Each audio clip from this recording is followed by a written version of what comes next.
So hi and welcome everyone to the final session of our graduate application support month. This month we've delivered information sessions almost every week on different aspects of the graduate application process. So in case you've missed any sessions that were very relevant to you or you were interested in, the recordings of the same are available on our official YouTube channel. We're excited to start the final session of our graduate application support month with an interactive session on applying for Masters in Economics in India with a very special candidate. Before I dive into her introduction, a little bit about women in econ policy, especially for those joining us for the first time. Women in Econ Policy is a nonprofit that aims to create an inclusive space for women interested in economics and policy to learn from each other, network, and collaborate. The group consists of more than 1,700 women of various experiences, ages, and backgrounds with a common interest in economics, development, and policy issues.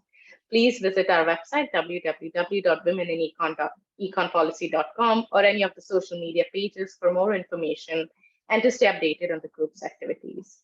Before we proceed with the session, I'd like to take this time to reiterate some housekeeping rules. As you might be notified, this session is recorded, and so for the duration of the session, I would request everybody to keep their mics on mute. The format, of course, is a Q&A session, and we would encourage everybody to use the chat box feature for the same. It would be moderated and monitored throughout the session, and we will aim to answer all your queries posed in the same format. Okay, so without any delays, the speaker for today is Poonam Kumari. She is a self-employed economics teacher for undergraduate students and a part-time faculty teaching Indian economy at the Indian Institute of Public Administration, Delhi. She has previously worked as a data scientist.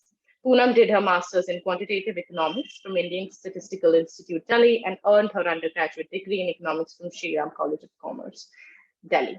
Thank you so much, Poonam, for taking out the time to be with us today and also to share your experiences with the larger group. I'm sure this is going to be a very insightful 1 hour, and a lot of these people will be able to effectively get an answer to all their queries that they have about the entire admission process and also the preparations regarding the same.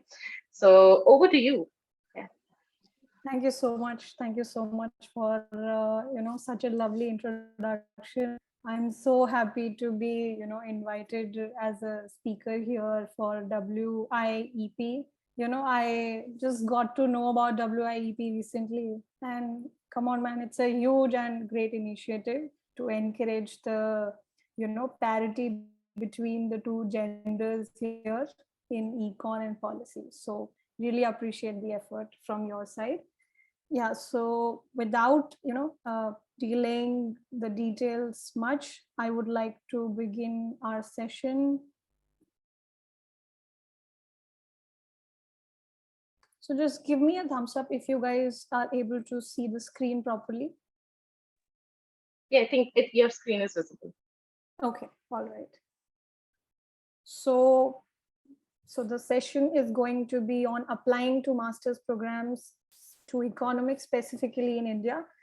You must have had previous sessions wherein we were talking about masters abroad and different aspects of applying for a master's program. So this one is going to be specifically, inclined towards applying for masters in India. And I thank you all for joining, taking out your time out of your schedule to be here. All right. So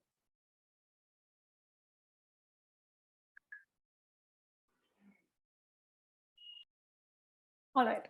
So already, I've received such a good introduction. So reiterating, I did my bachelor's in economics from Sri Ram College of Commerce. I did my master's from ISI Delhi. Post that, I got placed from ISI Delhi itself, and I worked as a data scientist for 1.5 years. And post that time, I am working as a self-employed econ tutor full-time and working as a part-time Indian economy faculty at IIPA. So now specifically talking about the master's program, I personally applied for 6 master's program and I got acceptance in all the 6 that I applied to. So that was a bit of my introduction, and now quickly, right away we are jumping on to what are the different kinds of master's programs that are there in India. before that, I just want to know if you guys are okay with me using Hindi or the session being bilingual, or do you guys want me to stick to English? Just wanted a bit of a survey here regarding that.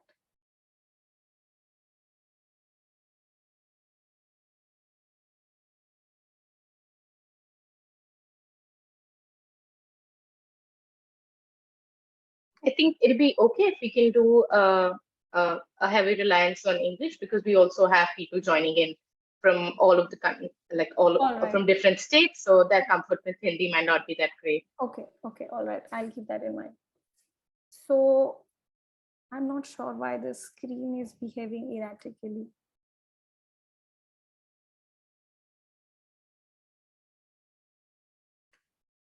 All right. So if you talk about basic programs that are there, if you talk about the institutes, there are multiple programs available. So namely, they are ISI, Indian Statistical Institute, DSE, Delhi School of Economics, JNU, Jawaharlal Nehru University, IGI DR, Indira Gandhi Institute for Development Research, MSc, which is your Madras School of Economics, GIPE, which is Gokhale Institute of Politics and Economy. Then you have Ashoka University, South Asian University. And there are new programs that are being added for Masters in Economics. So IIFT started their Masters program in 2018. Now, some of the IITs and some of the IIMs are also offering econ specializations. Apart from that, there are some other central and state universities which offer. Yeah.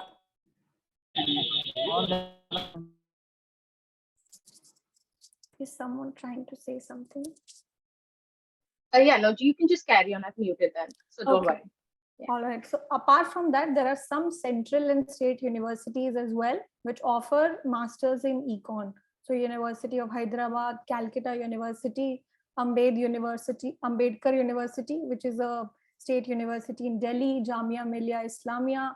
All of those institutes offer a master's program in econ. So just by looking at it, you must have noticed that there are quite a few programs. But now, how do you make a selection out of which program you should choose? So now, how should you choose which program that you can apply to?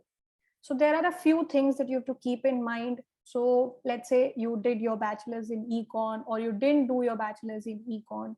That's quite irrelevant here. But let's say you're interested in studying econ further. There could be few reasons why you might be interested in it. So either you are looking to go deeper into the academic field, and you've thought that maybe you want to go deeper into what actually happens, how all the theories are developed, and you might want to take the PhD route. So one reason could be that. Other reason could be that usually just after bachelor's, the placements that you get are not quite satisfactory for most people, so they want to do a master's. And after a master's in econ, the kind of corporate placements that you get are quite good. So it could be your PhD could be a reason, your corporate placements could be a reason, or it could be pure love for econ that has led you to think about this path.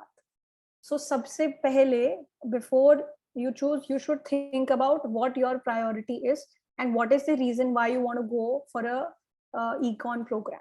It could be PhD, it could be placements, or it could be just that you want to take some time, you are confused right now.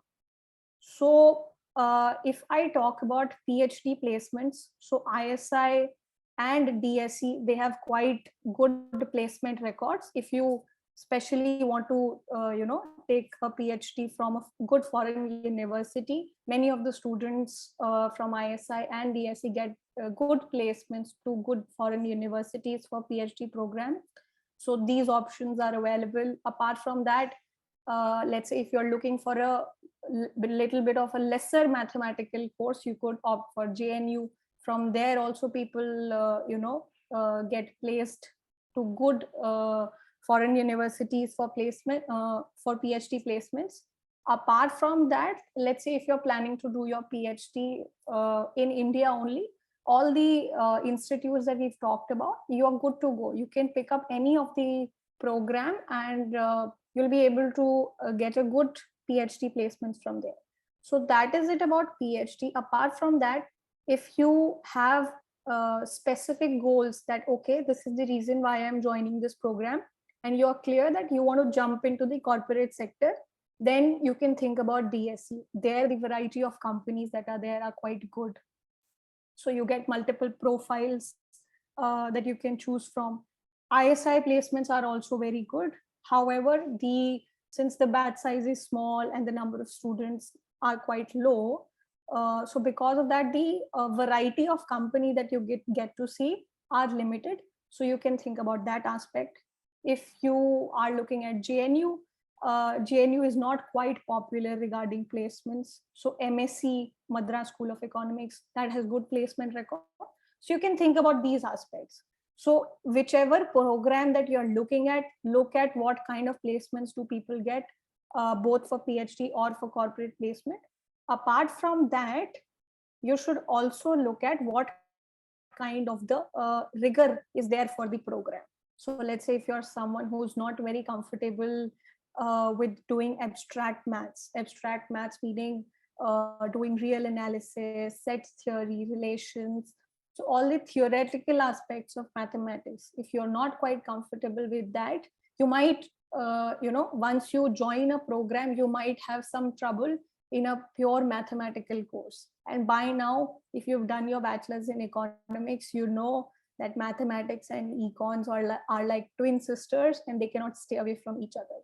So you have to make your peace with that, and you have to keep this part in mind, that if you're not quite comfortable with mathematics, the abstract part of mathematics, either you have to prepare from now on, or you can look at which programs that you can target. So relatively easier programs in terms of purely mathematics could be JNU, or it could be South Asian University, or some other programs. But let's say if you talk about DSE and ISI, they are quite maths heavy courses. So you need to think about the rigor of the course as well. Apart from that, other factor in terms of choosing a program could be fees. So some of the courses have quite nominal fees, and some of them, you might have to pay a lot in order to complete your 2 years there. So we will talk in detail regarding what kind of structure is there regarding the course fees. Apart from that, there is other aspects. Since you're going to spend 2 years of your life there, you can think of what is the location of the college, or what kind of hostel life is there. So personally, since I did my master's in ISI, the batch size was quite low. So 27 students were there. So we had quite a close-knit environment. Hostel is given to almost every student. So ISI, promotes people staying in hostel. So we had a campus, all of the students were staying there. Since we were quite small in number, it was like a family there. So we used to hang out and chill a lot of the times.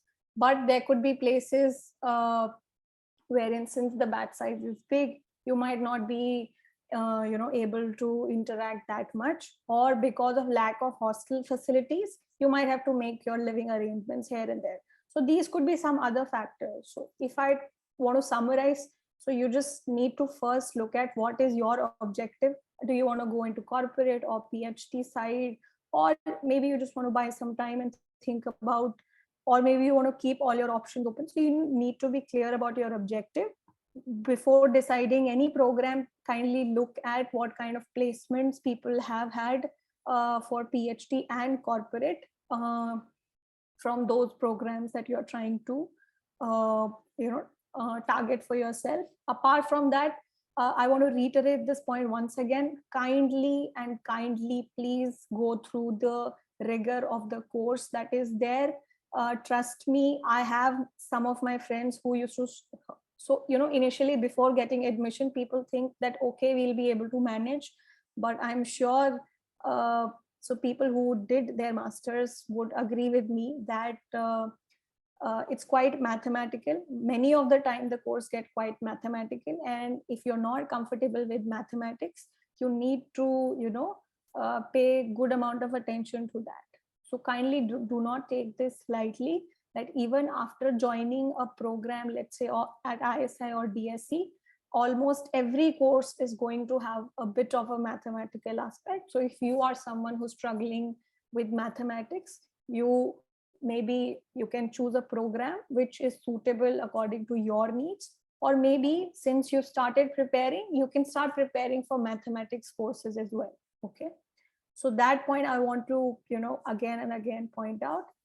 Again, the course fees, the location, the hostel life, things like that. These could be the factors that you could keep in mind before choosing which program to apply for. So these were a few points. Apart from that, if you talk about fees, since they had a different bunch of brackets that were there, so I've divided into possibly 3 brackets, and then everything else which is above that I've kept separately. So 0 to 10K per year. So DSC you have to pay around 8K per year. JNU, the fees is quite nominal, around 2,500 rupees per year. And ISI, on the other hand, you get paid per month, which is the amount is 8,000 rupees. You get paid every month, and there is no fees as such. Apart from that, if you get into IGIDR, the course fee there is 16K per semester. So that is 16 times 2, which is 32K per year for IGIDR. Apart from that, South Asian University, the course fee is 1.42 lakhs for 2 years. And Gokhale Institute, close to 68K per annum. And so in SAU also you get, some people get scholarship or need-based financial assistance. So those options are available. And then there is a different program, which is Ashoka, which is going to take you around 13-14 lakh rupees for the entire 2 years program. And kindly note that they have need-based financial aid available, and many people get financial aid. So there'll be thorough checking and verification and everything, but you do have that option. Okay. So if you are applying, you can also keep this, even if you may not be able to afford this much amount of fees, but you can still keep this as your backup and then apply for your financial aid later on. And if we talk about MSc, which is Madras School of Economics, there the course fee is rupees 1 lakh per semester. So that is how the fees more or less is divided among the major econ programs that are there.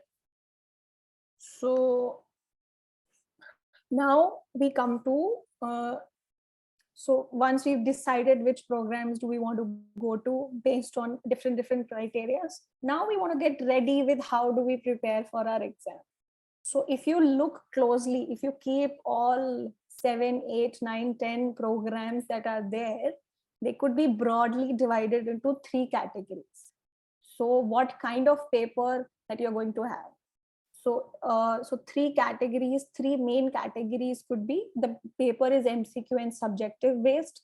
The second category is it's MCQ based, but all the portion is there for econ only. And the third category is the paper is MCQ based. It has some aptitude part, and then it has some econ part. So these are the 3 categories that we have divided, all the courses in. So the first category, wherein you have MCQs and subjective type paper.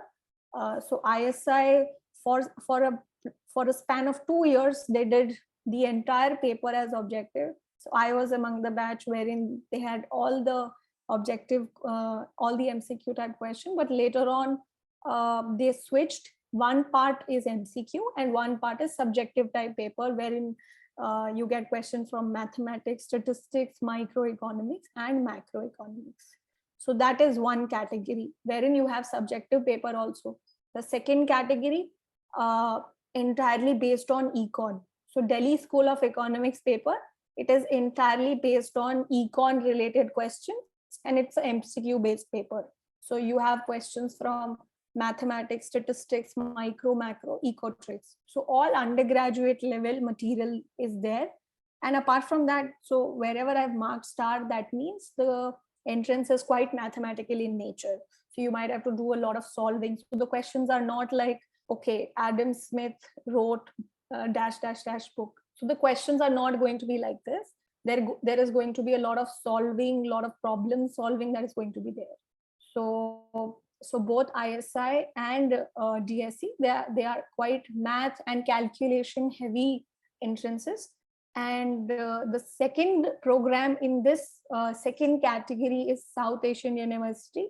They also have micro, macro, dev, eco, math, stats questions, but they are more like either you know the answer or you don't know the answer. There is not much solving that is there. Okay. The third and the final category is the types of programs wherein you have some aptitude questions and then you have some econ related questions. And within this category also, there are programs which give you option. So since it's not like there is no requirement for you to have a BA honors economics to give the entrances, so people can have a BTech, people can have a BSc degree, people can have other programs with a little bit of mathematics that they've done either in your class 12 or in their undergraduate level. So if you've done some math, you are eligible for most of the programs. So they give you an option, either you could choose econ or you could choose mathematics related portions. So there are some programs. So within the aptitude and econ part, there are some programs which give you options. So let's say suppose I did a BTech. I might not be very comfortable with econ related concepts. So I could have a choice to, pick the mathematics part, wherein I can answer all the mathematics related numericals or questions. And if I did a BA honors econ, I might choose the econ part. So for Madras School of Economics, Ashoka and IGIDR, they have some bit of aptitude, reasoning, logical reasoning, comprehension, these kind of questions. And rest, the questions are divided into econ and mathematics related part. So general math, general stats, they're going to test separately in the aptitude part itself. And apart from that, they will have specific sections. Either you could choose the econ part or you could choose the mathematics part. So MSc, Ashoka, IGIDR, they have a pattern like that. Ashoka, the maths part and the econ part is quite mathematical, quite solving dependent. Similar goes for IGIDR. And the other set of programs wherein you have aptitude and econ, you have Gokhale Institute and JNU. JNU from this year, since it's a central university and they've agreed to, take the program using CUET postgraduate. So there is going to be a combined single exam wherein all the central universities which have agreed to be a part of this, there will be a single exam for CUET post-graduation in MA. Just by merely giving that one exam, you will be eligible, based on your marks, you'll be eligible to get admission to all the universities that are there in that CUET list. Okay, so that is a new development. This has recently, like only from this year, this has started to happen. So these are the broad categorization. So one is subjective, objective, and then objective plus aptitude portion. Okay, so if you talk about the kind of rigor that you need to have to crack the entrances, ISI, DSE are the most difficult. After that, you would need some level of mathematical understanding for Ashoka and IGIDR as well.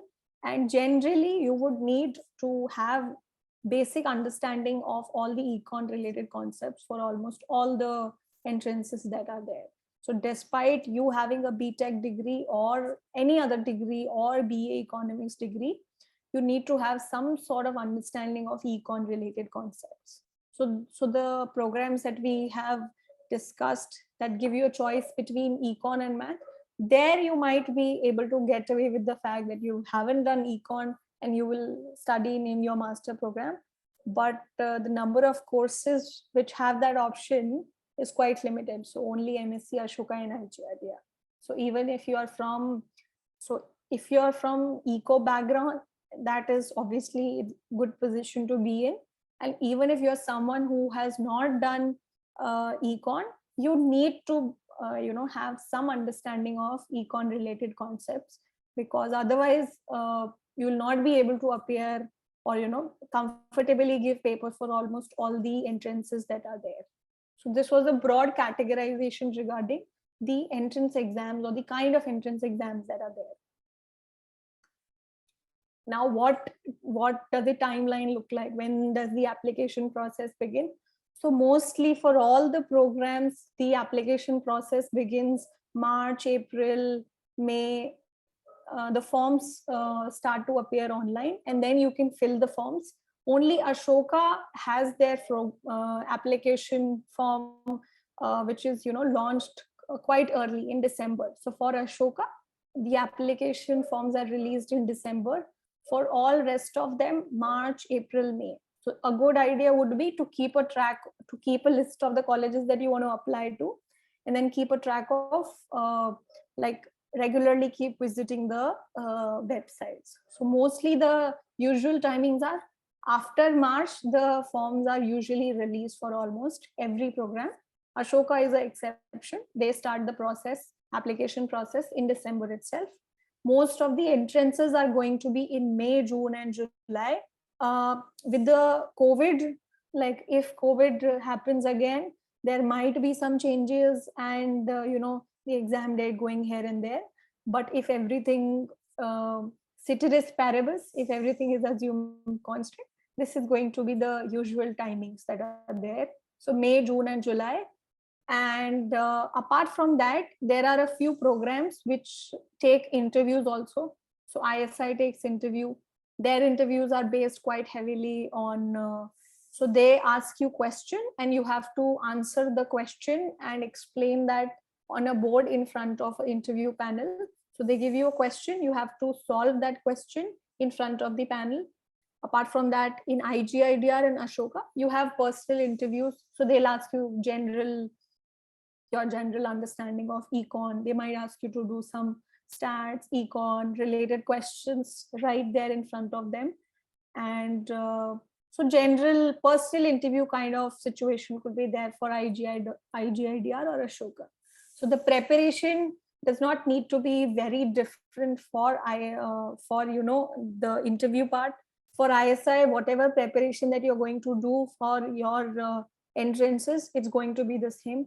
In ISI, they don't ask you personal question, why are you doing this program? And so that is never going to be a judgment criteria. If you're able to solve the question, they're okay with it. And that's all that they're looking for.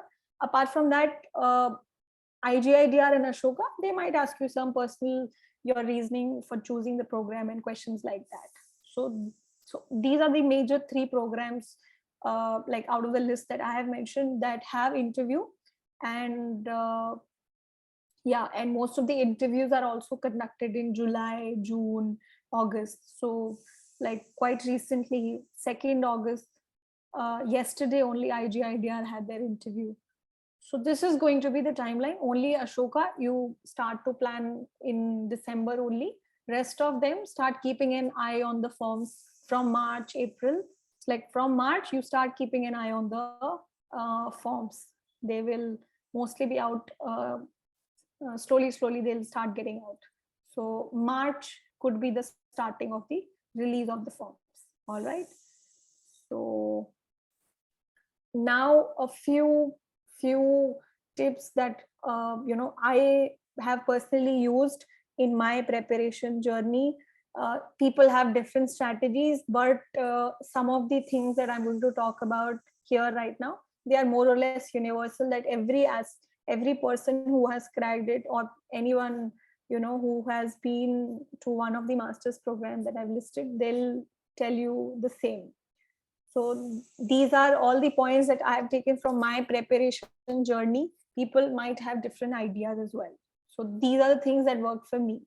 All right. So what would be a good time to begin your preparation? So if you can plan 1 year prior, so let's say your exam is July this year. So an ideal time would have been if you would have been ready that you want to do a master's program in your 5th semester. So 1 year before giving an exam, if you have 1 year, it's a good enough time to prepare well for the papers. So you should be clear that, okay, so that is the time you should be clear that, okay, I want to give the master's exams, and these 3 4 5 papers or courses are there that I want to aim for. So you should have a college that you want to aim for, and then you can have some backup colleges. So 1 year prior you should be clear about these things. So that is not the time wherein you're trying to research and thinking, okay, I want to do it now, let me think. So 1 year prior to your exam, even before that, you can make up your mind which courses based on the rigor and fees and everything, or the PhD placements, which program that you want to apply to, and then you can start your preparation 1 year uh, like prior to your exam, since most of the people have their graduation going on, so they have to manage their classes as well. So I'm assuming there'll be a mix of people, the people who are giving, they will be giving their exam just when they are giving their final paper. So you have to manage your college classes as well, and then you have to prepare as well. So in that scenario, you have to do it 1 year prior. Let's say if you are working somewhere, the same applies to you, because you will be working like almost all the time. So you need to have that much time available for preparation. Let's say if you're taking a drop year, then the situation might be a little different for you, but generally 1 year is a good enough time. Second thing that you need to keep in mind, first you can have a list of programs that you want to apply to. So is it ISI, DSCI, GIDR, GNU, GIPE, MSc, which program that you want to apply to?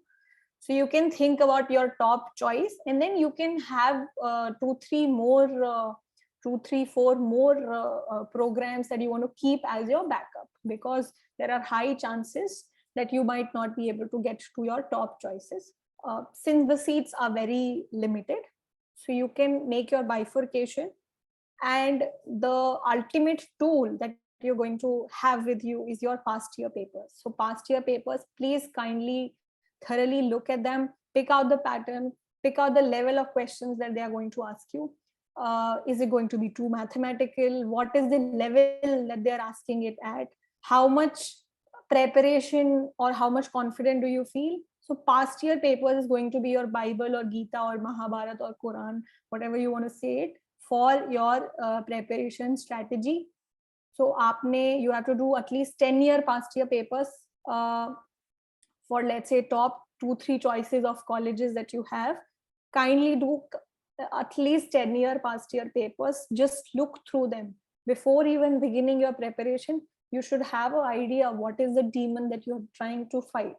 So you should have a good amount of understanding of the kind of questions are there, which section is dominated. Are they asking questions from macro? Are they questioning from micro? And if they're asking from micro, is it a theoretical question? Is it a very mathematical question? If you look through the papers, you will understand what kind of questions are coming frequently. So that is a must for every aspirant or every person who is, thinking someday to crack the paper. So choose your program, do at least 10 past year papers for that. And let's say there are some more backup colleges that you have, you can look for 5-year papers for them. Okay. So that is one. Apart from that, there is a very big question regarding, should I take coaching or should I do self-study? So again, this is a question more based on what kind of personality do you have. So are you someone who can discipline yourself on your own, or you are, generally inherently lazy and you're not able to manage and discipline yourself unless there is some external structure that is put over you. So if you are someone like that, coaching might help. They might put a structure to your preparation. Sometimes it could happen that you plan to do self study, but after a month you realize, okay, someday you're studying this subject, you are here and there, you're confused, you're not sure. In that case also, to strategize and to give a proper structure, and maybe you want to since you're tackling your courses along with your preparation, it might help. But if you're someone who are disciplined enough, who can plan things out, you are consistent, in that case self study will also work. So if you join coaching, doesn't mean your coaching is going to do some magic. There also you have to put in your self study, self hours of study at your own time. You have to give that as well. So all that they are going to give you is that there is a structure, that you are going to study this after this after this. So if you're someone who can do that on your own, you can crack that through self study also. So some of my friends at ISI, so I had a mix of both. So many around, like many of the students did crack the exam by self study, and other people did coaching along with myself. I also took coaching. So so there was a mix of all. So you cannot say ki, okay, all the people who cracked the exam had coaching. So there was, you can say, almost 40-60 ratio that was there. So that is there. So if you're someone who's consistent, you're disciplined, and you can plan things out, self study would also work. So there is no question regarding that. Apart from that, it's always a good idea, let's say if you have not done econ, kindly check your eligibility properly, whether you're eligible, whether a particular program is allowing you to take up that exam or not. So just from my own research, if you have done some bit of mathematics in your undergrad, and let's say if you've not done undergrad, the requirement is either you've done some maths in your class 12 or you've done some mathematics in your undergrad. So that is usually the requirement. Some programs even do not have that requirement, but most of the programs require that. And I would also personally suggest that, let's say if you haven't done mathematics at any level and you're planning to do a master's, uh, that might be a challenge because the course is going to be mathematical. Okay, so I would highly suggest you kindly check the program, the kinds of the kinds of courses that are there. They're quite mathematical. So if you've never done mathematics ever, neither in your class 12 or nor in your bachelor's, it might get a little difficult. So kindly keep that in mind as well. Okay, so these were a few preparation tips or strategies that you could use, or these are some things that you could think of, before starting your strategy or your preparation. So now some of you might be wondering, okay, so let's say I want to do self-study, or I am from a non-eco background. What are some of the books that I could refer to? So these are some of the books that are listed. So generally, जो भी course material है, whatever entrance syllabus is there, you could refer the concepts from these books. So you could also try and do the back questions of these books, or these could serve as a reference for all the mathematical or econ related concepts in your syllabus. So there is one Oliver Blanchard macroeconomics book. There is one book, J. DeVore, on probability and statistics for engineers. So it's a statistics and probability book that is usually referred in undergraduate econ program. Then there is one Gujarati, which is a basic book for econometrics, which you could refer. Apart from that, there is a book on Nicholson and Snyder. This is a micro econ book. All these books are referred as course book in the undergraduate BA economics programs. So the final book that we have here is Sitzetter and Hammond. This is going to cover all the mathematical concepts that you might have to apply later in your econ study. So these could be your reference book. कोई भी concept आपको समझना है, any concept that you want to refer to, you can refer the respective books for the respective subjects. So these were a few reference books. So even if you want to do self-study, you could refer these books, or generally also if you're planning to attend some coaching, you can always refer for concepts from these books. Okay, so these were a few references. Apart from that, I think more or less I have covered whatever I wanted to add, and I think I'm open for questions now. Poonam, would you also want to take some time to address the questions you'd also already received on the Excel? And then, of course, any and every question posted on the chat box would be answered to. Okay, okay. So just give me one moment. Let me stop sharing my screen.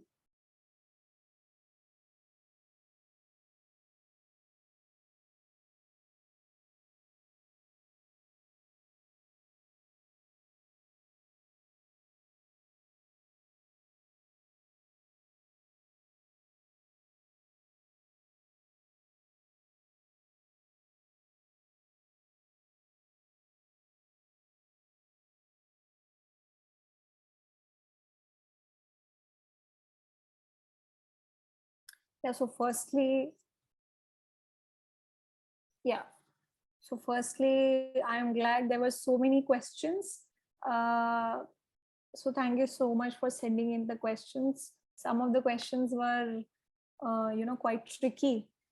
So I also had to do a fair share of research before answering those questions. So there was some questions regarding the strategy. So there were two, three main themes that were there. What strategy should I choose, or how should I go about preparing? So I think more or less we've covered that. If you want to know like something more, something specific, we could take that uh, later on. But there was one question which asked what how much of current affair is taught in master's programs in econ. So I would say that not much actually. They are more theory heavy, uh, and at most you might have some debates with your professors regarding what is happening in the country and all the current affairs, but there won't be much emphasis on current affairs in master's programs in econ. So yes, it is going to be more or less theory. So that is what I would say. Apart from that, there was some question on what are the best institutes to aim for. Okay, so the best institutes to aim for, this answer could be again bifurcated. What is your end objective? So let's say if you want to go for placements, if you're sure about placements, DSE is a good place. The average package is around 15, 16 uh, lakh per annum, and the variety of companies that come is also good. The placements, the average amount is almost at par at ISI also. The competition is less also, almost 100% placement record. But the number of companies that come there, it's limited. So if you're someone who doesn't want to get into too much competition and want to have good placements also, so ISI could be a place. If you're sure about placements, you could go to DSE. If you are sure that okay, I don't want to handle too much of mathematics, you could go to some other places like MSc. Madras School of Economics also had good placement record. If you talk about Ashoka, their placements do happen, but the package is not that high if you compare. Okay. Apart from that, if you're looking at JNU, the number of companies that come there are limited, and so people do get placed, but the amount and the number of companies that are there are quite limited. Okay, so you can keep all that in mind. If you are sure that you are someone who want to go for a PhD, again you could look for ISI, because the batch size is so small, the teacher student ratio is quite good, and you get personal attention. So you could get good recommendations from ISI, from DSC also, from IGIDR also, and from JNU also, if you're looking for a not so math heavy course, or if you're interested in other aspects of the econ course. So these are the places that you could target. Ashoka also has good opportunities, good PhD opportunities. So people from there get good placements to foreign PhD programs. Apart from that, let's say, I also want to address something, that if you are someone who's confused and you are someone who want to keep all your options open, you are not quite sure what you want to do later in life, then I would say kindly look at what you find comfortable. Let's say if you're someone who doesn't find mathematics comfortable, and let's say you get into a ISI program, there'll be too much pressure that will start coming on you. One, you're not sure what you want to do. Second, you'll start looking at your peer and then you'll see that you're struggling, so you'll not be able to spend good 2 years there. So I would say, if you're someone who's not quite sure what they want to do, just look at what your forte is.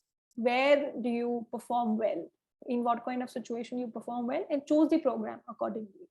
And more or less, even though right now I'm saying, okay, this program has higher packages, this has lower packages, but ultimately you can get placed. And so once you have a master's degree, you can get placed in a good company. Either it could be either through college placement, or you could apply from outside.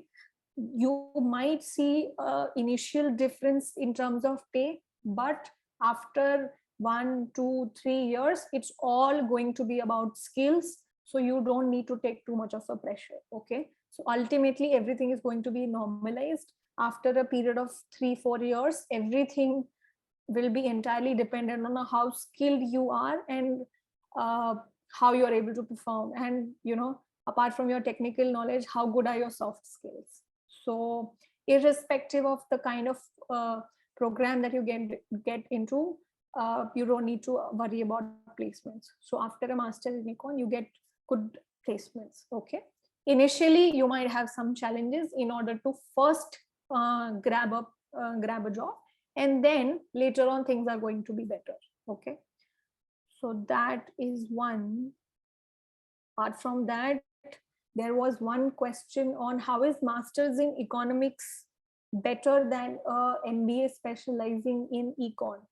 So although I'm not an expert in this subject, but I would say master in econ is going to go deeper into econ related concepts, and MBA specialization in econ, they are going to talk more about business related application of econ, and maybe the mathematics involved might be not too much in the MBA specialization. So that would be my take on it. But yeah, I think that is all that I can say about it right now. There was one question regarding how is TIS for development studies. So I have some friends who have taken MA development studies from TIS. You get good, you can good placements in think tanks and different public policy institutes. So I've heard it's a good program, but I'm not quite sure regarding the exact details. So I would not be able to help you out there. There was one question on with what intention and sense of purpose should one commit themselves on the journey of doing masters in economics or public policy. So I cannot make a general claim, but I can talk about myself, why I thought about doing it. So I was personally enjoying the econ bachelor's program, and I did not want to sit for placement that early, like just after bachelor's. And I wanted to study more, so that was my objective. And other people, other peers of mine had a mindset that they knew that after bachelor's you don't get good packages, so they wanted to get a premium there. So that could be other aspect. Another aspect could be, if you're sure, if you're someone who want to stay into academics, that could be another reason. If you're someone who just want to buy some time for themselves, with along with the challenging themselves and learning more about econ, and you're someone who's interested in, can also go for it. Okay, so these could be few reasons, or ideas that might push you to do a master's in econ. So I was personally interested in econ. I wanted to dig deeper, and that is why I chose to do it. So that was mine.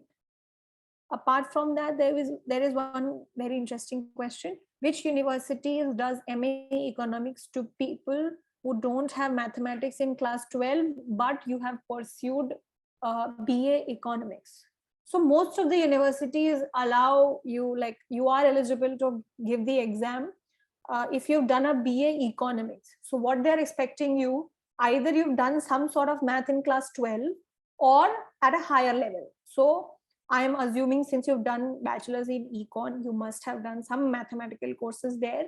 So you are eligible for most of the programs. If I want to talk specifically, so you're eligible for ISI, for DSC, for IGIDR also.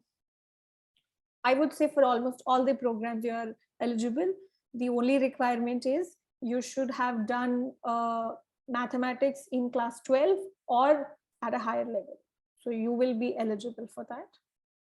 And Poonam, do you also want to like take some time to look at the chat box? There have been sure, some questions that have been fired up. sure. One particularly asking whether it's difficult for non-DU students to prepare, and also, whether or not placements are guaranteed if you get good grades, especially in schools like Delhi School of Economics.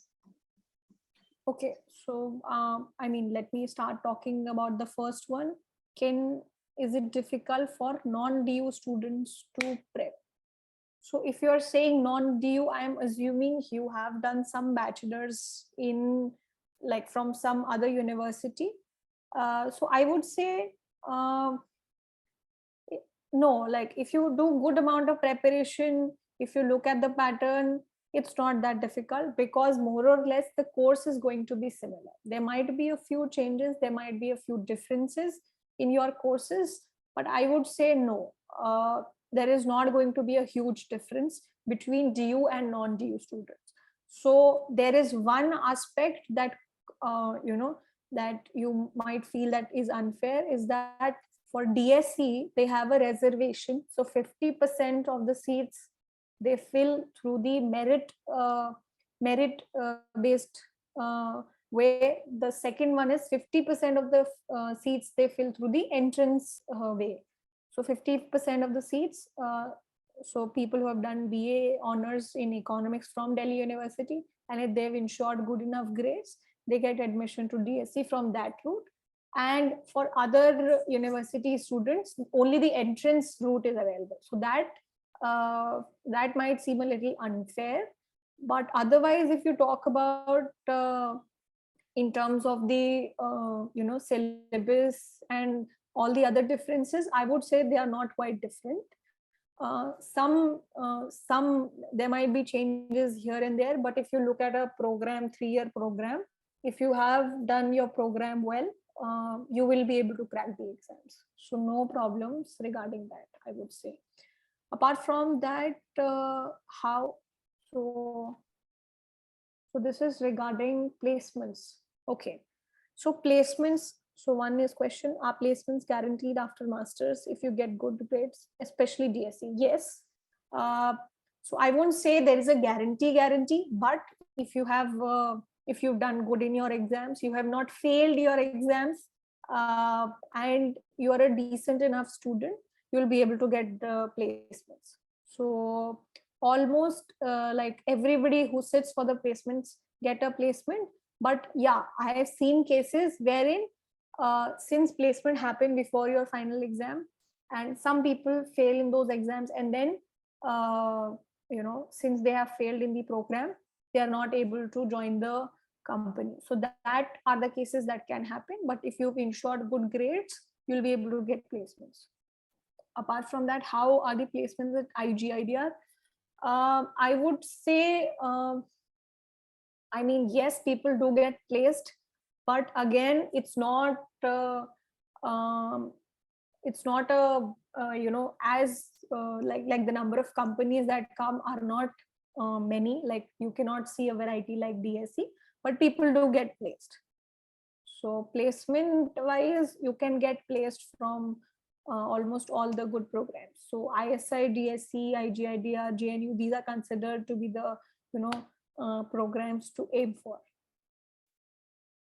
Can you please talk about economics in IITs and IIScs? So actually, I am not like, since the program have started quite recently, I'm not quite sure regarding the details. So I would not be able to help you out there. Okay, what is the mix of companies which come for placement at ISI? Are there more think tanks, consulting companies, companies looking for data science? Okay, So okay, so if I want to talk about profiles, at ISI you have companies related to risk profile. Banks mostly come for data analytics, business analytics, and risk profile. So these are the major profiles that are there. But if you talk about DSE, there you have consulting also, investment banking also, think tanks also come there, uh, finance related companies come to ISI also, and DSE also. So all the companies that come to ISI definitely go to DSE, but the vice versa is not true. Okay. So hi, good evening. I have a specific question. I'm preparing for UPSC with a conversation. Manage my preparation for ME Eco. Okay. So you're already preparing for that. So MA Eco entrance preparation in itself is quite demanding, and so I would say that is going to be difficult because econ optional, the kind and the way that you have to answer questions is quite different, and for the MA econ entrances you have to be more of a problem solver, and there in the econ optional you have to be more about a descriptive kind of situation going on there. So I would say it's going to be difficult to manage, but I wish you all the best. Actually I'm planning this so that I won't have to take another drop here. Okay, so Asa, I mean, if you ask me personally, it's going to be a little difficult usually. So if there is one thing which is a little lenient and another which is more demanding, you can still manage, but both of these things are quite demanding. So that would be my understanding regarding the topic. Okay, so there is one question: ISI Delhi versus ISI Calcutta. So 2-3 factors could be there. Let's say if you have been all your life in Delhi. So personally this happened with me because I did like all my graduation and everything in Delhi, so I didn't want to go to Calcutta, plus I didn't like the weather. So these could be your reasons. Apart from that, placements and all, more or less they are same. It actually depends which kind of culture you want to like you're more comfortable with. So rest everything is almost similar in ISI Delhi and ISI Calcutta. Okay, it's a bit off topic. What are the good internship opportunities for undergrad eco students? Okay, internship opportunities. So, so you could apply for, if you're looking in the government sector, Niti Aayog, Lok Sabha internships, you could try and apply to some internship in the profile that you're interested in. These days, cold emailing is quite popular, so you could try that. And some of the companies, I think they might be coming into your campus, so you can look for that. But yeah, these days cold emailing and looking for the profile that you're looking for and actually approaching them through LinkedIn or through mailing the respective person is quite in trend these days. So do MSc and ISI offer placement in finance? Yes, so they do. Yes, MSc and ISI offer placements in finance sector. Yes, so mostly risk modeling, data validation, these kinds of roles you usually get there. I think we've kind of landed well on time. And I see that you've extensively answered also the questions that were posed earlier and the ones that have been tied up in the chat box. So thank you so much. I'm assuming there aren't any more questions, and so we're okay to just about close the session now. But Poonam, again, thank you so much for taking the time to really walk us through the different aspects of the application process and also about what the structure of the entrances and a well-rounded approach would look like. We really appreciate you taking out the time to conduct such a lovely session. And for those who joined us on a weekday, thank you so much. The recording of this session would also be available along with the others that have been posted. More generally, we do organize a lot of career development sessions and also sessions, Q&A sessions with senior economists. And so it's always a good idea to keep an eye out on the page and other social media platforms. So yeah, thank you so much, Poonam. And thank you, everybody. And I hope you guys have a great week ahead. Thank you. Thank you so much. It was lovely being here. And thank you so much, everyone, for joining in. Thank you so much. I wish you all the best.